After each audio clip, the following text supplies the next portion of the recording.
All right, so today we're going to talk about chapter 2, which is all about the start of life during prenatal development. So, first off, when we start to think about how life begins, we have to consider the code of life. So, first, babies start out as gametes when sperm and ovum first meet each other. Humans begin life as a zygote, which is the process of fusion um, during meiosis. Your genes are composed of DNA sequences, and humans have more than 25,000 genes arranged along 46 chromosomes that exist in pairs. So, as the code of life continues to happen, cells will duplicate through mitosis. I'm sure you remember all of these things from biology class. And there are nearly all cells which contain those 46 chromosomes and trillions of possible genetic combinations. Anytime there's multiple births, like twins, triplets, or anything after that, there could be two or more genetic components happening for one thing. Less than 3% of pregnancies produce twins. Even though it might seem more prominent in society, it's not very prominent. And to have three or more children is even rarer than that. So anytime those multiple births occur, monozygote twins are going to be twins that are genetically identical. They form when a single cluster of cells split in the first few weeks of development. And then we have dizygotic twins, and these are going to be your fraternal twins who are genetically similar to just a normal sibling. They are formed when two separate ova are fertilized with two separate sperm, and that's why they aren't identical to each other.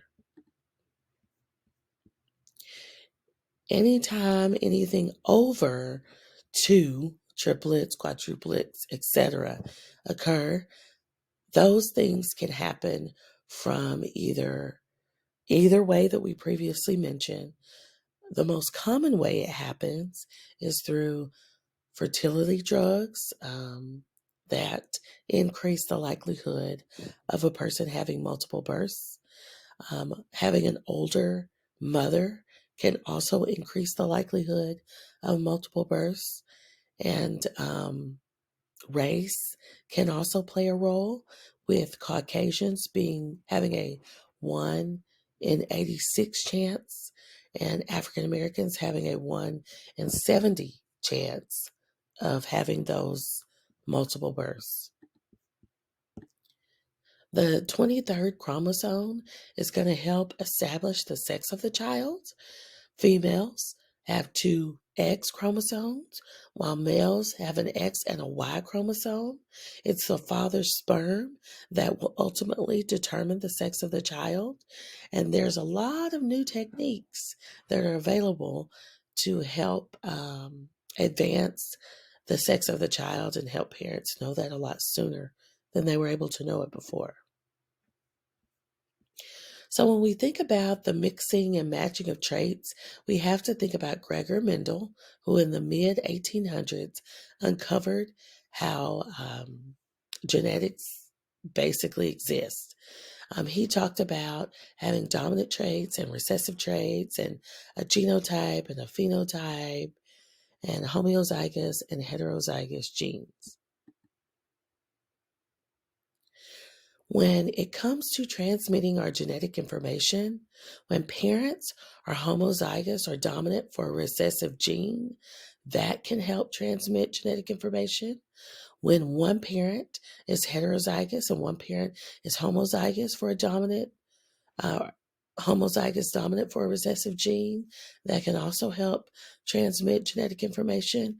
And when both parents are heterozygous for a recessive gene. Sometimes genes can come in alternate forms, and those things are known as polygenetic traits. And sometimes we need to modify the way those gene traits are displayed. There can be variations in reaction range, and then our X-linked genes could be located on those X chromosomes. And because males only have one X chromosome, they're more likely to have X-linked disorders, and that's what often occurs when males have some disorders that females are not found to have the same of, because females have that backup X chromosome. So in 2001, the human genome was mapped out. Humans were found to have, 25,000 genes, and 99.9% of the gene sequence is shared by all humans. So the field of behavioral genetics studies the transmission of those characteristics that are passed down from a genetic standpoint. And those things that they found during their studies help us uncover how behavioral difficulties may have some genetic basis for disorders like schizophrenia and things that are passed down from family member to family member. Some disorders can also be inherited through your genes, things like PKU. They can result from damaged genes or genes that spontaneously change from their initial form. That would be called a mutation. And then also having exposure to some things like X-rays can produce malformed genetic material. And that's why it's very important for pregnant women not to be exposed to X-rays when pregnant. Some other disorders that can be inherited, and these are things that are genetic in nature. They could be disorders like Down syndrome, Fragile X syndrome, sickle cell anemia, Tay-Sachs disorder, and Klinefelter's syndrome. Genetic counseling occurs when people deal with issues that are related to their inherited disorders. So they might go to a genetic counselor who looks at their family history, their parents' age, their blood, their skin, and urine samples to make some decisions about what's happening to them genetically. And there's always a chart that's kept to map that data out.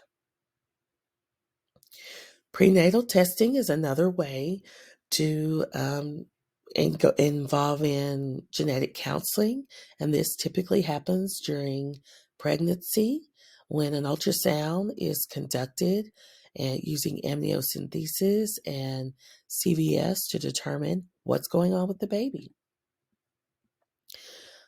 By undergoing the genetic testing that takes place during pregnancy, doctors are able to screen for future problems a child might have and tell the parent of any genetic abnormalities that might exist. There are more than 1,000 disorders like Huntington's disease, which can be predicted based on genetic testing.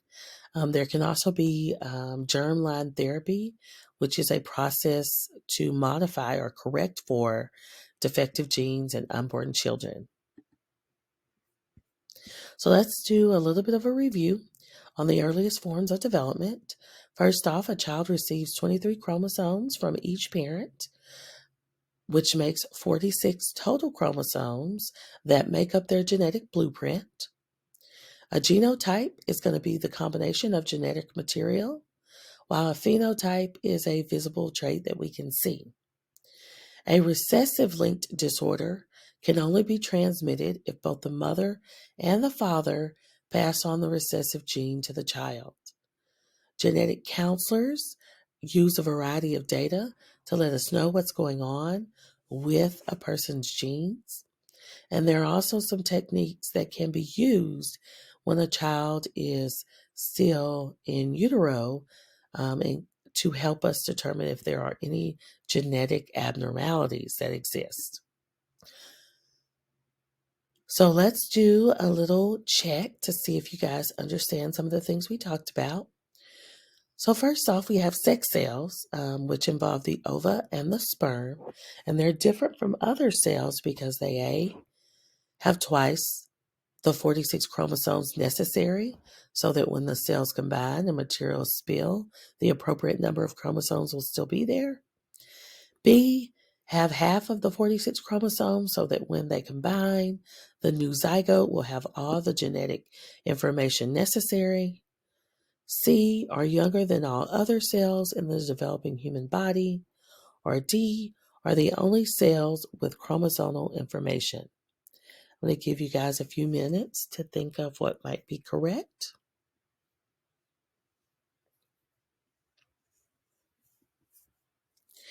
And I hope you came up with answer choice B, have half of the 46 chromosomes. Here's a second question. According to Gregor Mendel, when competing traits are both present, only one trait, also known as the blank trait, can be expressed. So which one would be most present when they're competing? Is it A, homozygous traits, B, recessive traits, C, polygenic traits, or D, dominant traits? Give you guys a few moments to think of the correct answer.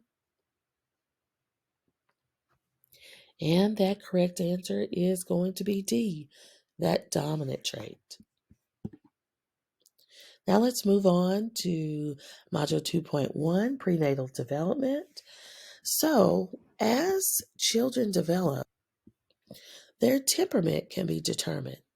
It can be based on a number of factors, such as genes that are not sensitive to genes not being as sensitive to the environment as other things. In non-human animal studies, it was found that controlling both genetics and the environment can take place. So when we start to think about nature and nurture, nature being your genetic upbringing, just things that you can't control, and nurture being your environment, we realize that we can control both of those things.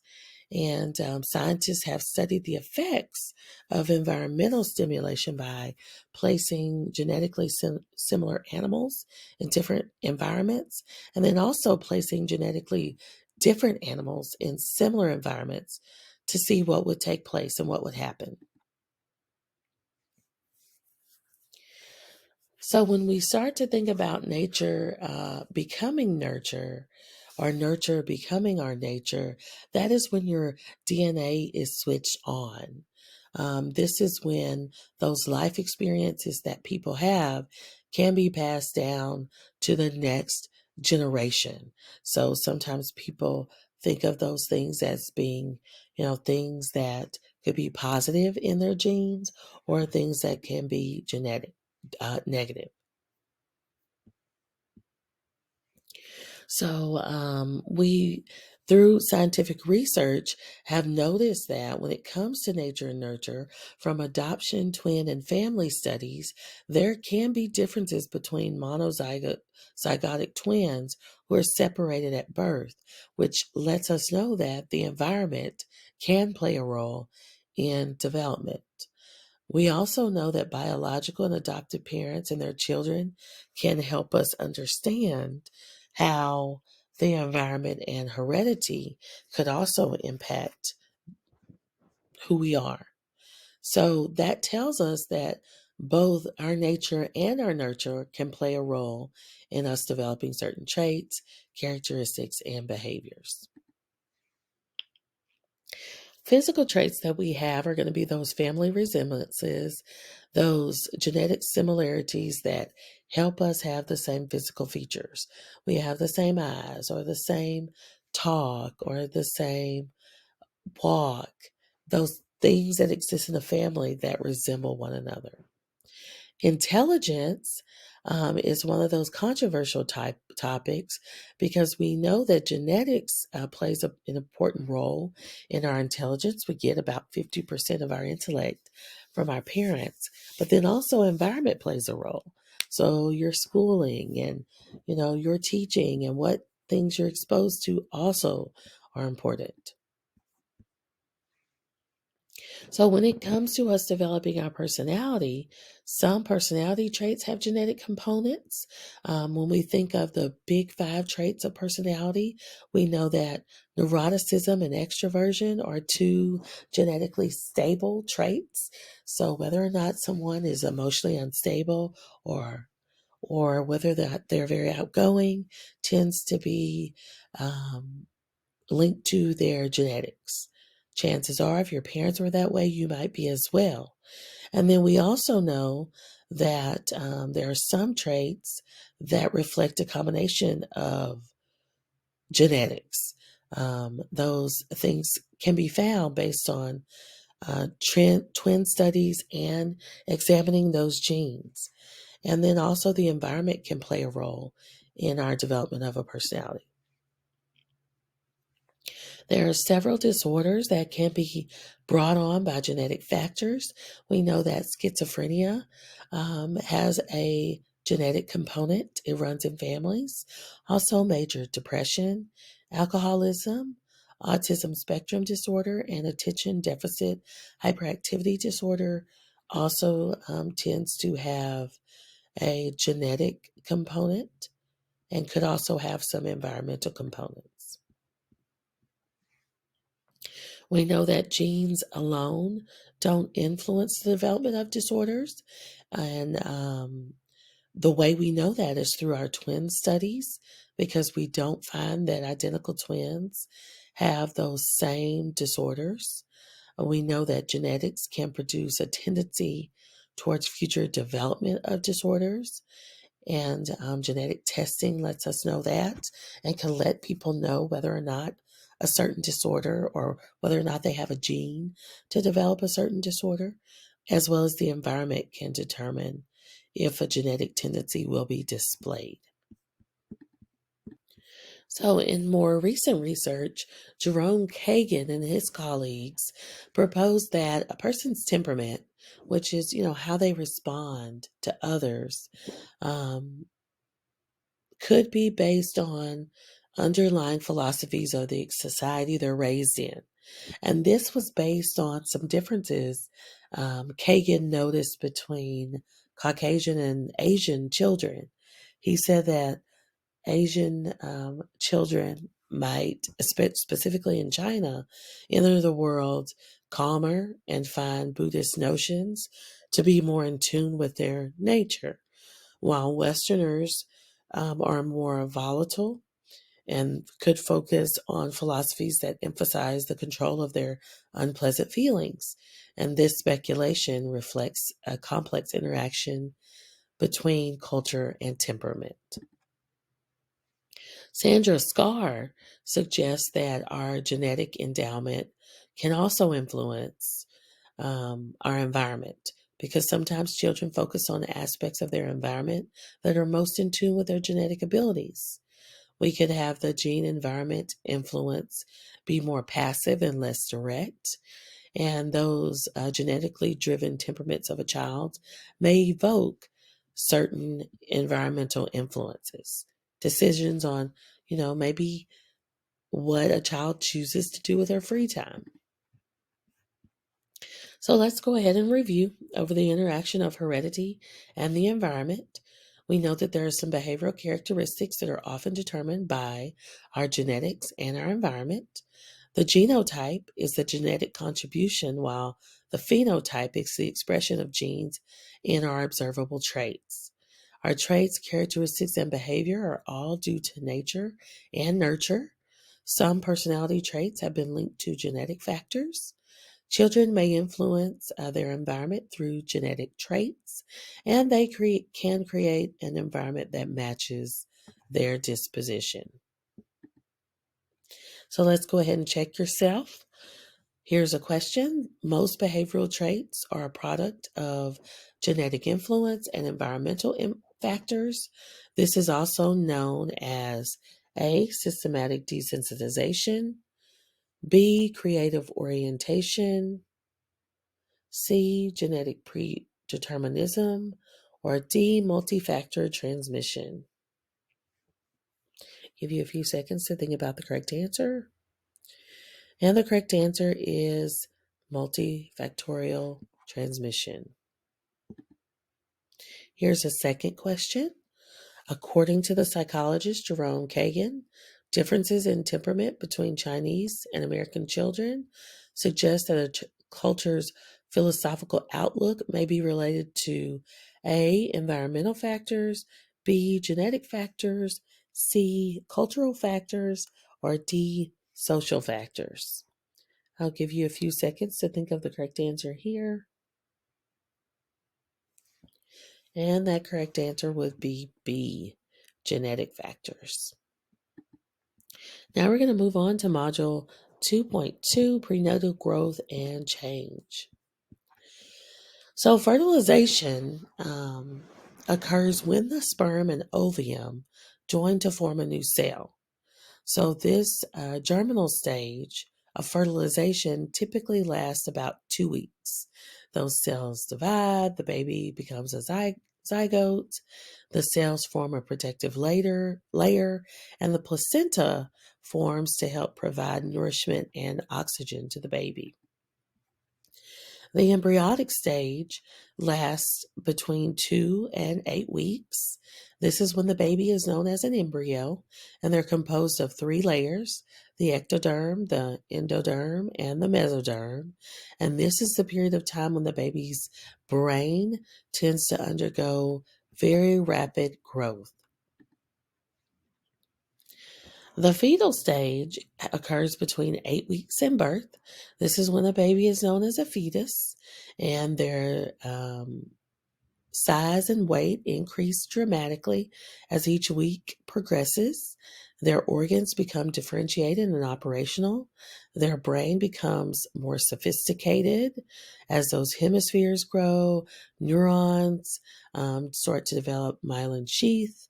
And by 3 months of age, the fetus is going to be able to swallow and urinate. By about 4 months, the mother can start to feel some movement. And then in weeks 8 and 24, hormones begin that cause the differentiation that results in male or a female fetus. So here's a picture that can kind of show you guys how a baby goes from an embryo to a fetus that's fully developed. Sometimes during pregnancy, there are some problems that can develop, or even before pregnancy. One of those such problems is infertility, which is the inability to conceive after trying for 12 to 18 months. About 15% of couples will have problems with infertility, and some of the causes could be the age of the parents, previous use of birth control or drugs or cigarettes, a man who have a low sperm count, a woman's mother who took certain drugs during her own pregnancy.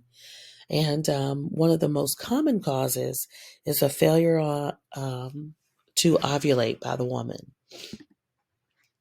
So there are a few treatments that can be given for infertility, such as artificial insemination, and the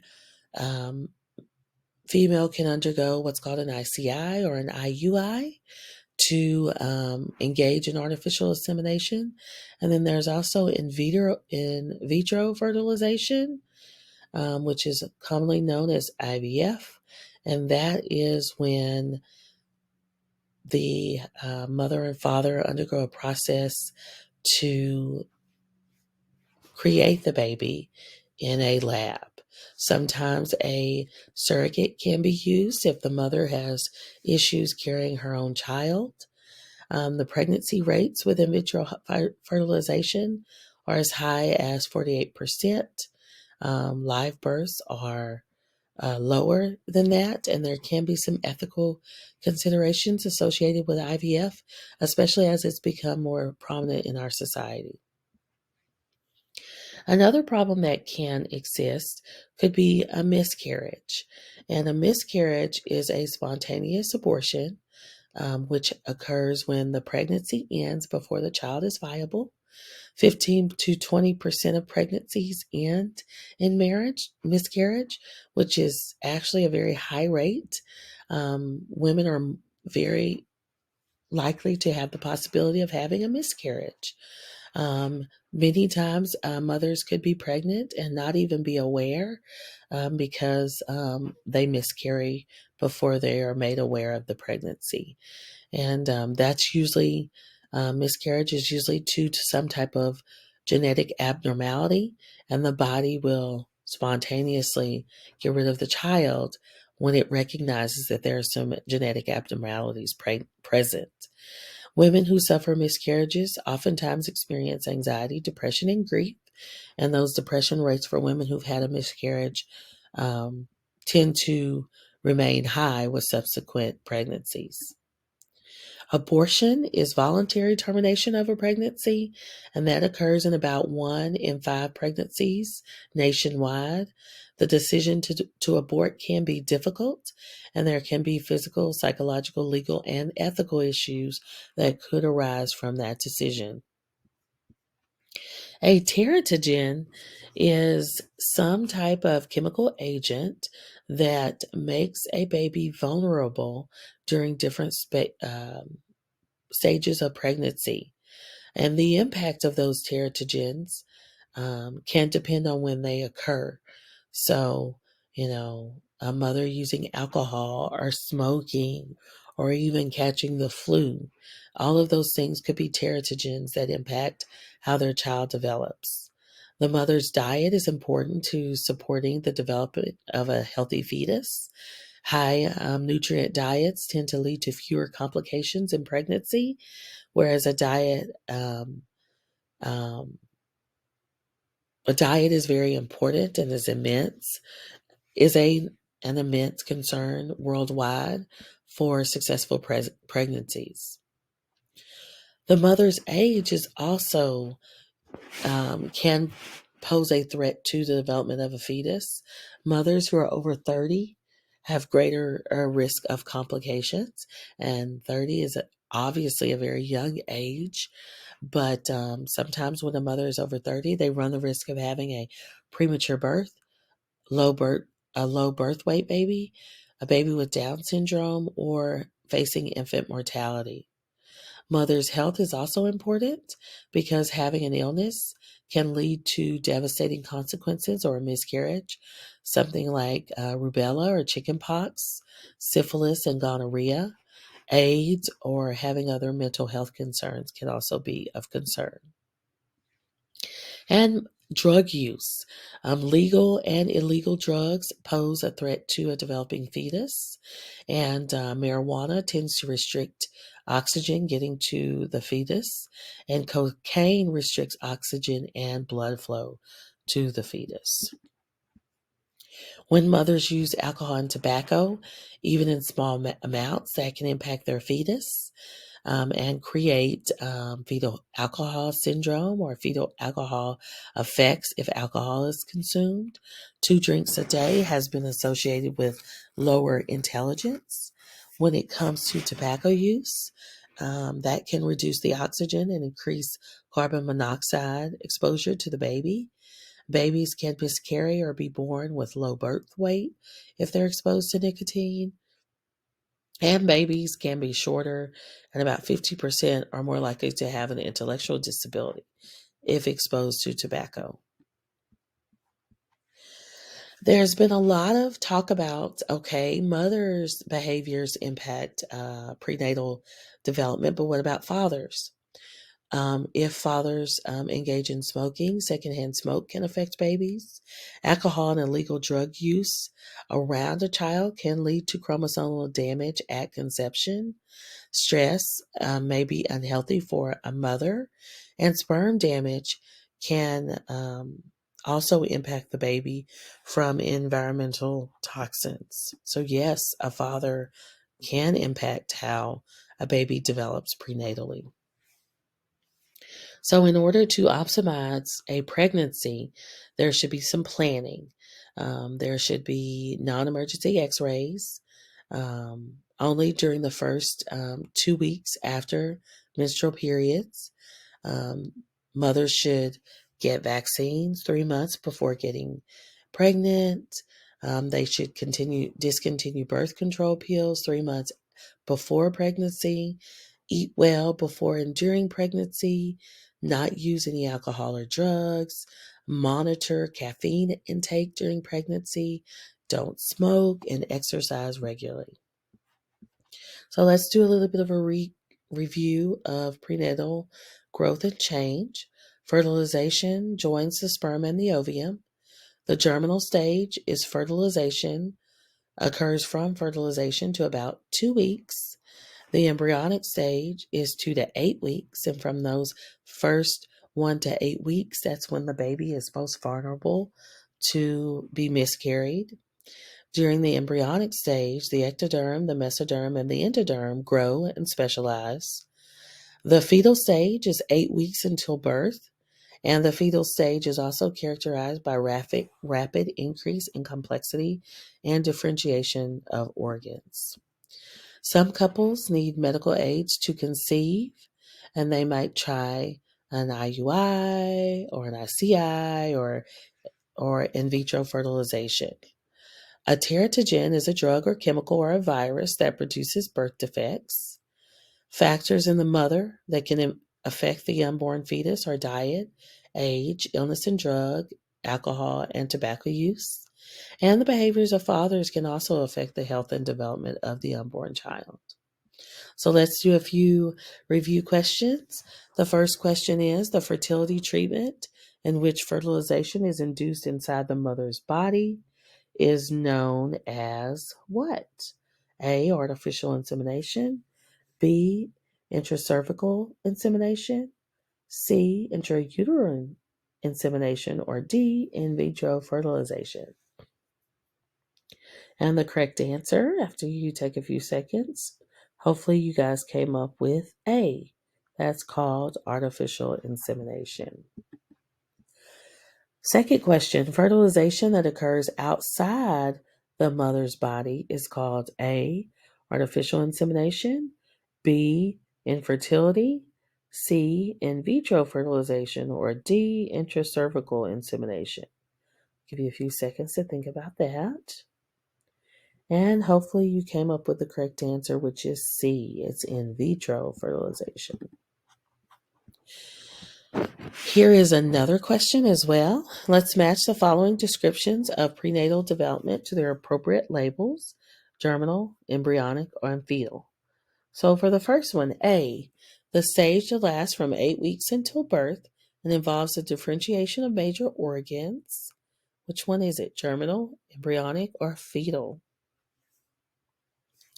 The correct answer for A is going to be fetal.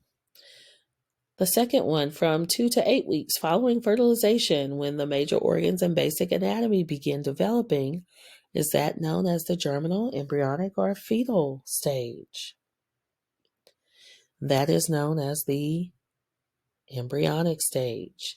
And then C, the first and shortest stage, where the zygote begins to develop, divide, and grow in complexity, is known as the C, germinal stage. Here's another question as well. A blank is an environmental agent, such as a drug, a chemical, a virus, or other factor that produces a birth defect. Is it A, a terminal button, B, a teratogen, C, terrapin, or D, chromosome? So hopefully you guys came up with the correct answer, and that will be a B, teratogen. Now let's talk about the birth stage. Labor is the process that occurs when birth begins.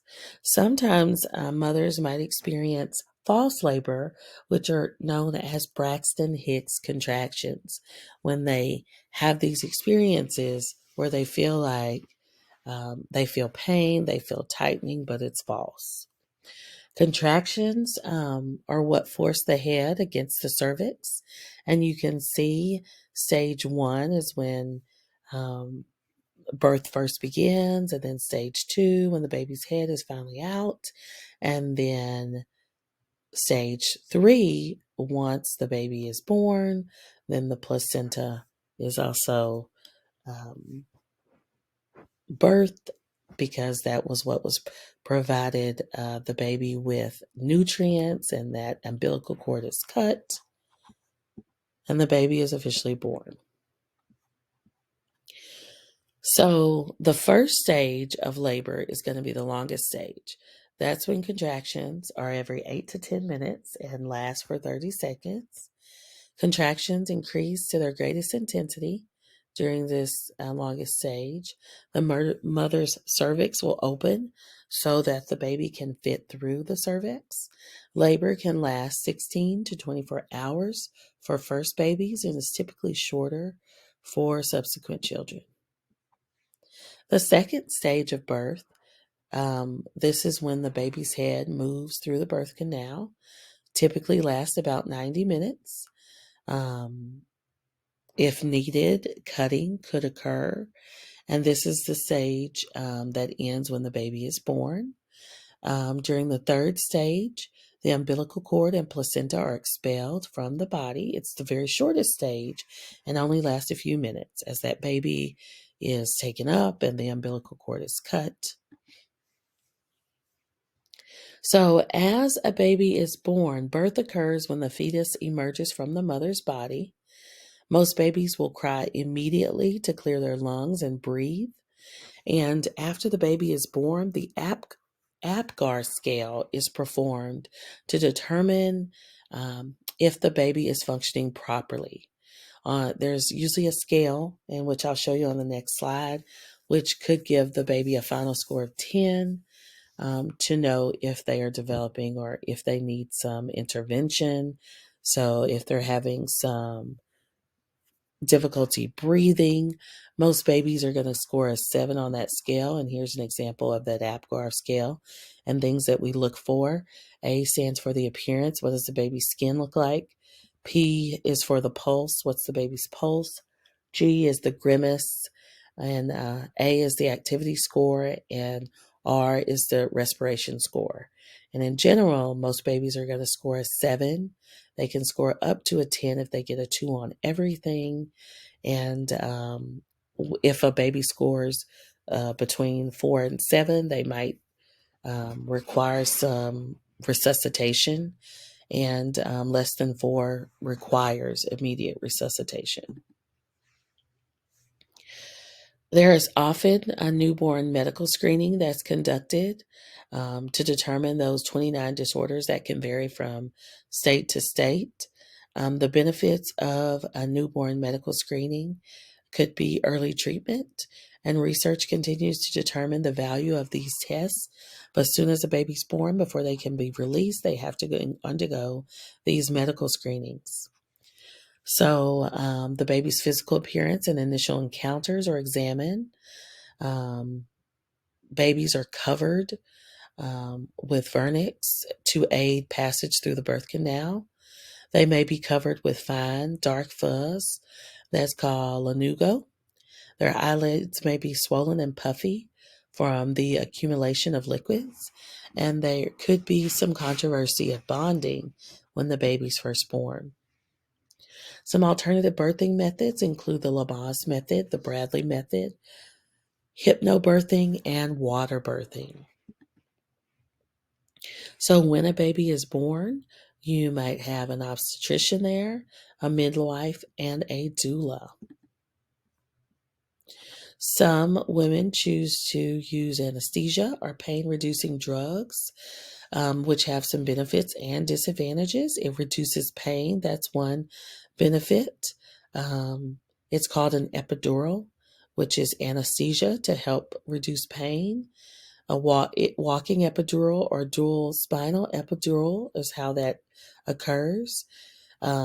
It could depress the flow of oxygen to the fetus in slow labor, which might cause harm to the fetus, which obviously is a disadvantage. And not all studies suggest that there are harm effects that occur with the fetus. So after the baby is born, kind of how um, babies were treated has changed over time. In 1970, the average hospital stay was 3.9 days. As of 1990, the average hospital stay dropped to 2 days. And the American Academy of Pediatrics states that women should stay in the hospital at least for 2 days. But Congress passed legislation for insurance to cover 2 days for childbirth. And if anything else is needed, it usually has to be medically necessary. So there are a few strategies that can be used to help make labor a more positive experience. Being flexible, communicating with healthcare providers, remembering that labor is laborious. It does take a lot from a female. You have to accept your partner's support, be realistic and honest about your reactions to pain, and focus on the big picture, the fact that you're about to have a baby. Labor occurs in, let's review some things about birth. Labor occurs in 3 stages. The first stage is contractions, which occur every 8 to 10 minutes. During the second stage, it lasts about 90 minutes, and that's when the baby is moving through the cervix and birth canal. The third stage lasts only a few minutes and includes the expelling of the umbilical cord and placenta.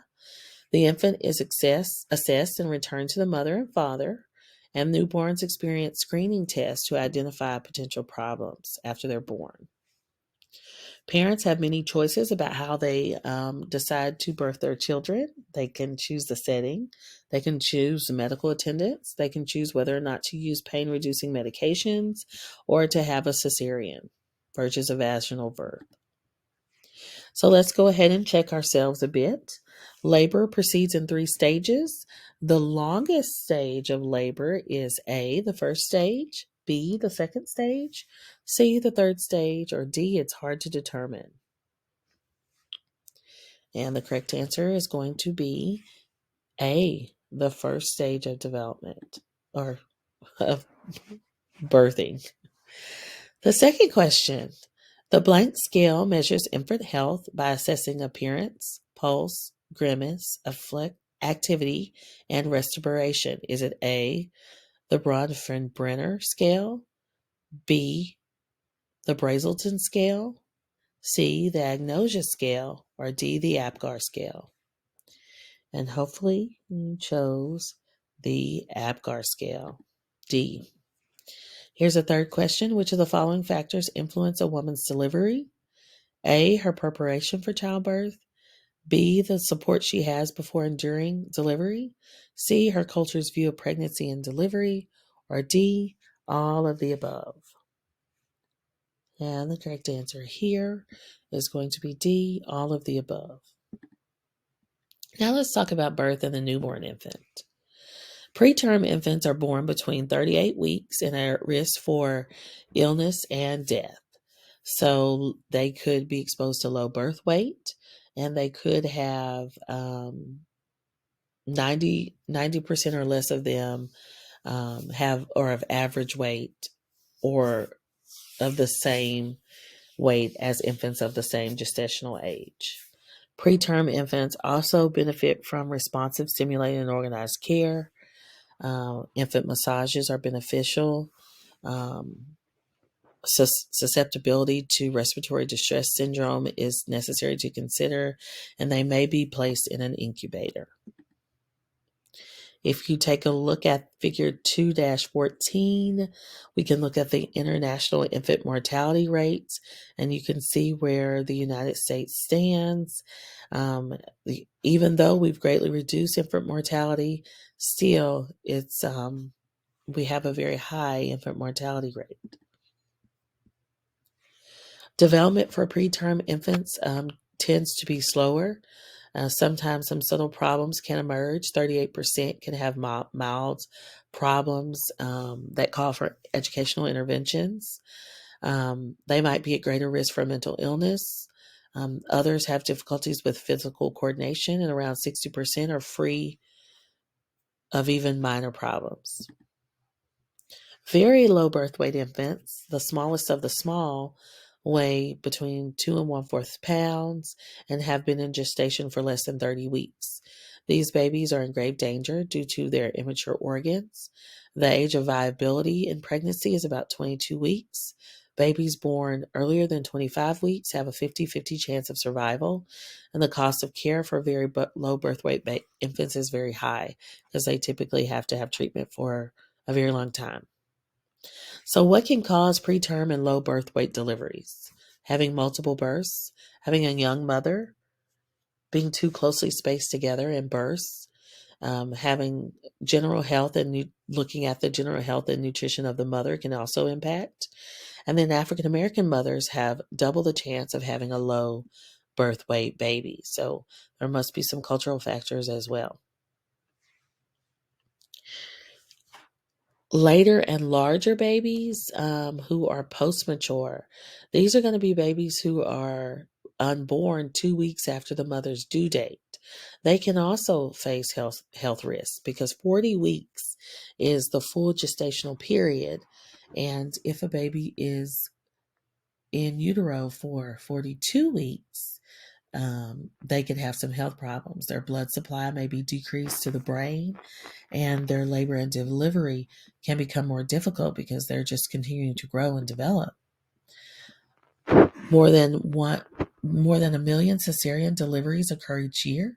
A cesarean delivery occurs when a baby is surgically removed from the uterus, and there are several difficulties that could lead to somebody having a cesarean delivery. One is if the baby appears to be in danger, if the mother is over the age of 40, if the baby's in a breech position with their legs coming first, if they're used for transverse position, and when the baby's head is very large. Fetal monitors during delivery have contributed to the increase of cesareans. There are some criticisms of fetal monitoring because there's no association between cesarean and successful birth consequences. Major surgery that requires prolonged recovery could occur. There could be a risk of infection. It could deter release of stress hormones that may impact the fetus later on. Babies could be more prone to breathing problems, and medical authorities recommend avoiding routine use. And here's a chart that can show us how often cesarean deliveries happen worldwide. And you can see that the United States has a very high rate of cesarean births. Okay, we can also have stillbirth and infant mortality, and this is when a tragedy occurs and there's premature death of the child. Rates of infant mortality are declining. Parents tend to grieve in the same manner as if their older loved one had died. Depression can often occur, and African American babies are twice as likely as to die in the first year, and that's usually called the African American infant mortality rate. When we move from the heights of and joys of deaths of despair associated with postpartum depression occurs when we move from those heights of joy to the depths of despair. So right after the baby is born, the mother is really happy and excited, but then a period of depression can follow. This tends to affect about 10% of new mothers. It can last for months to even years, could be triggered by hormones, and can lead to detachment and lack of responsiveness to the infant's needs. African American babies are twice as likely to die in the first year, which could be due to socioeconomic factors. The overall infant mortality rate is higher in the United States than in many countries, as you saw in the chart. There's a higher rate of low birth weight and preterm deliveries, which might contribute to that. There are also more people living in poverty without medical care in the United States. Other countries provide prenatal care at a low cost or even free. There's a percentage of pregnant women in the United States with no prenatal care, and that's increased since 1990. And there are free or inexpensive health care. The emergence of that could help reduce that infant mortality rate. So let's do a little review over birth complications. Preterm, premature infants are born less than 38 weeks gestational. They generally have low birth weight, which can cause chilling, vulnerability to infection, respiratory distress, and hypersensitivity. Adverse effects may include slow development, below average IQ, and problems with physical coordination. Very low birth weight infants may have difficulties due to immature organs.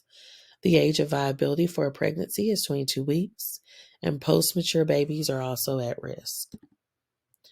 Cesarean deliveries are performed when a fetus is in distress, in the wrong position, or unable to advance in the birth canal. Fetal monitoring has contributed to soaring rates of cesarean births. Infant mortality rate in the United States is higher than in other countries. The infant mortality rate is greater for low-income families. Postpartum depression can affect about 10% of new mothers, and in severe cases, aggressive treatment is often needed.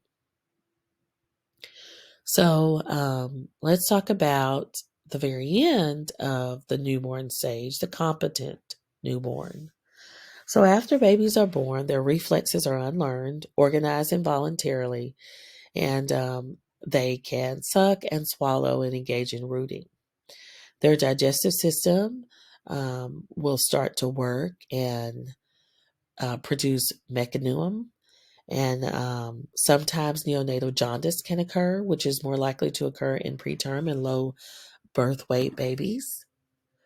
The infant visual and auditory systems are not fully developed at birth. They can see different levels of contrast and brightness. They can tell size, consistency, and distinguish colors. They can react to sudden sounds and recognize familiar sounds during this time period, but their visual senses are not fully developed. They are sensitive to touch.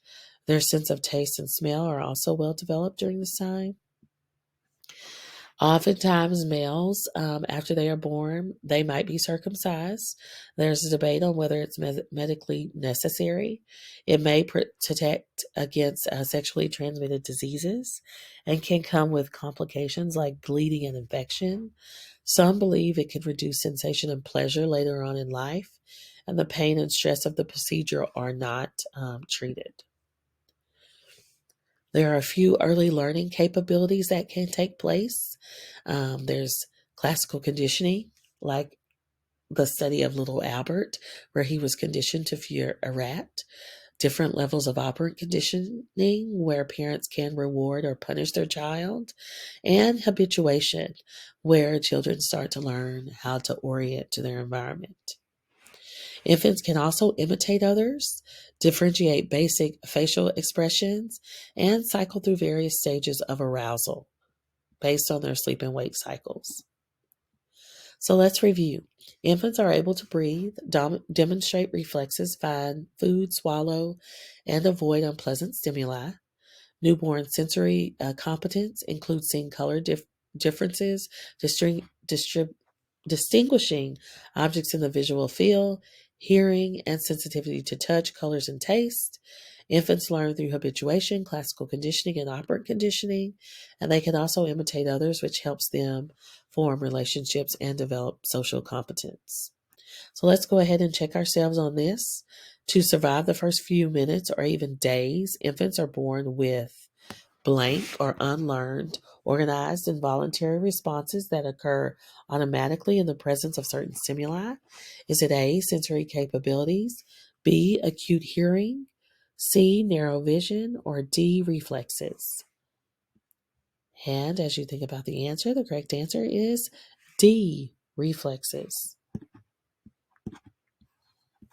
And that is our final question. I hope that you guys have understood a little bit more about infant development.